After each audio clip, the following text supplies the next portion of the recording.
किसी गांव में एक साहूकार रहता था। उसका घर धन्य धान्य से भरपूर था। किसी प्रकार की कोई कमी नहीं थी। उसकी पत्नी बहुत कंजूस थी। किसी प्रकार का दान आदि नहीं करती थी। किसी साधु महात्मा को भिक्षा नहीं देती थी। अपने काम काज में व्यस्त रहती थी। एक बार एक साधु महात्मा गुरुवार के दिन उसके द्वार पर आए और भिक्षा की याचना करने लगे। वह घर को लीप रही थी।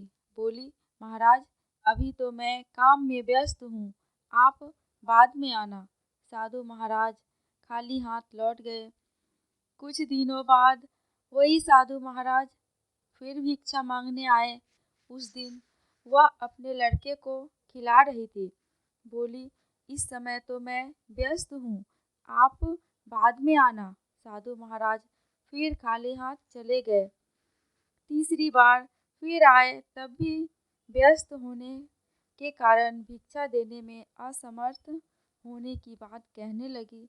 तो साधु महाराज बोले, यदि तुम्हारे पास समय ही समय हो, कुछ काम न हो, तब क्या तुम मुझे भिक्षा दोगी?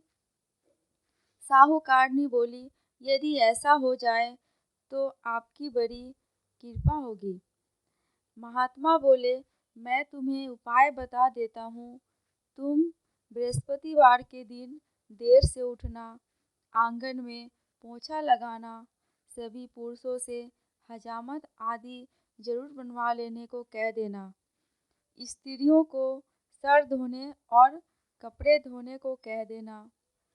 शाम को अंधेरा हो जाने के बाद ही दीपक जलाना। बृहस्पतिवार के दिन पीले कपड़े मत पहनना और कोई पीले रंग की चीज मत खाना।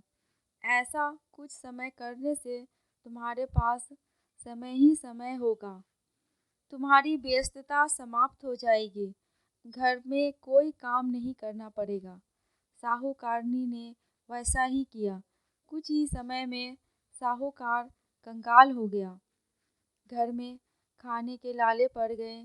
साहूकारनी के पास अब कोई काम नहीं था, क्योंकि घर में कुछ था ही नहीं। कुछ समय बाद वही महात्मा फिर आए और भिक्षा मांगने लगे। साहूकारनी बोली, महाराज, घर में अन्न का एक दाना भी नहीं है, आपको क्या दूं? महात्मा ने कहा, जब तुम्हारे पास सब कुछ था, तब भी तुम व्यस्त होने के कारण कुछ नहीं देती थी। अब व्यस्त नहीं हो, तब भी कुछ नहीं दे रही हो। आखिर तुम चाहती क्या हो? सेठानी हाथ जोड़कर प्रार्थना करने लगी, महाराज, मुझे क्षमा करे, मुझसे भूल हुई। आप जैसा कहेंगे मैं वैसा ही करूँगी। कृपया ऐसा उपाय बताओ कि वापस मेरा घर धन्य धान्य से भरपूर हो जाए। महाराज बोले, जैसा पहले बताया था उसका उल्टा करना है। बृहस्पतिवार के दिन जल्दी उठना है, आंगन में पोछा नहीं लगाना है, केले के पेड़ की पूजा करनी है, पुरुषों को हजामत आदि नहीं बनवानी है, औरतें सिर ना धोए और कपड़े भी ना धोए, भिक्षा दान आदि जरूर देना, शाम को अंधेरा होने से पहले दीपक जलाना, पीले कपड़े पहनना, पीली चीज खाना। भगवान बृहस्पति की कृपा से सभी मनोकामना पूर्ण होगी। सेठानी ने वैसा ही किया। कुछ समय बाद उसका घर वापस धन्य धान्य से भरपूर हो गया।